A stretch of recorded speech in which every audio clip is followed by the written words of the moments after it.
इस साल की शुरुआत में इजरायल और हमास जंगबंदी पर मुत्तफिक हुए थे, जो पिछले महीने टूट गया था।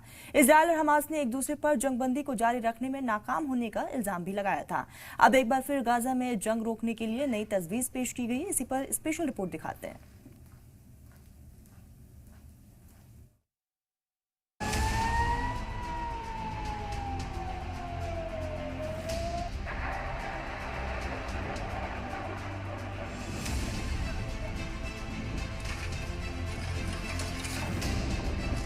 इजराइल और हमास के बीच जंगबंदी की सालिसी कर रहे मिस्र और कतर के सालिसों ने गाजा में अमन के लिए नया फार्मूला पेश किया है।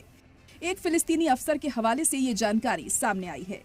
तजवीज में गाजा में 5 से 7 साल की जंगबंदी, इजराइल की जेलों में बंद फिलिस्तीनी कैदियों के बदले सभी इजरायली बंधकों की रिहाई, जंग का बाजाब्ता तौर पर खात्मा और गाजा से इजरायली फौज की पूरी तरह से वापसी की बात कही गई है।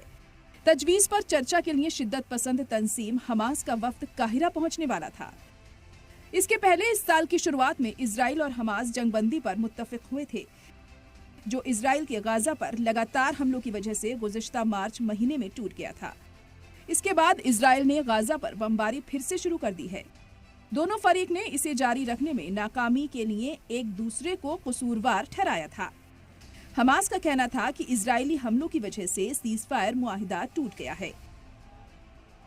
इजरायल ने सीजफायर के दौरान ही गाजा पर लगातार हमले करना बंद नहीं किया था।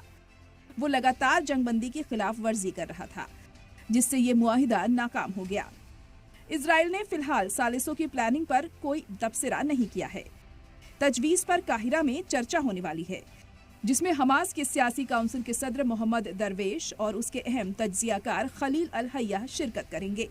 इससे पहले हमास ने इजराइल की तरफ से पेश की गई ताज़ा तजवीज को नामंजूर कर दिया था, जिसमें 6 हफ्ते की जंगबंदी के बदले में हमास से डिसआर्म्ड की मांग शामिल थी, जिसे हमास ने मानने से इनकार कर दिया था।